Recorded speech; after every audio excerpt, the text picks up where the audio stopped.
Jadi siang layak disebut crazy rich. Berapa banyak sih uang yang harus kita punya bisa diap kaya? Menurut definisi, kaya itu nggak cuma soal penghasilan gede, bro. Nggak peduli seberapa besar penghasilan lu kalau semuanya habis buat pengeluaran. Kaya itu ketika lu punya aset yang bikin lu nggak perlu kerja lagi buat hidup. Inilah yang kita sebut passive income. Jadi, kalau lu punya penghasilan tanpa perlu kerja keras, itu baru tanda lu crazy rich.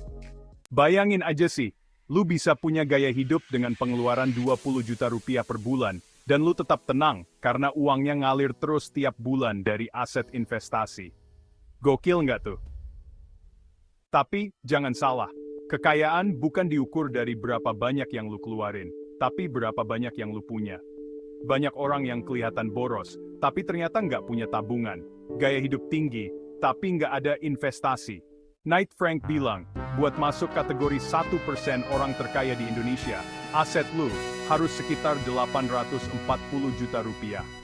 Kelihatannya banyak ya?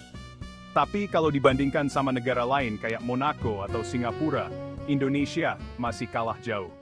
Intinya, definisi kaya itu relatif. Buat jadi 1% terkaya di Indonesia, mungkin lu butuh 800 jutaan. Tapi di negara lain, bisa jauh lebih tinggi. Jadi jangan buru-buru ngerasa kaya dulu kalau belum lihat standar dunia. Pada akhirnya, kekayaan itu soal mindset dan gimana kita mengelola uang. Nggak perlu jadi crazy rich buat hidup tenang. Yang penting kita tahu gimana cara bikin uang kerja buat kita. Bukan sebaliknya. Setuju bro? Komen di bawah bro.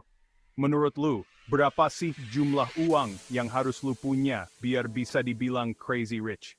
Like dan share kalau video ini bikin lu mikir tentang gaya hidup lu sendiri.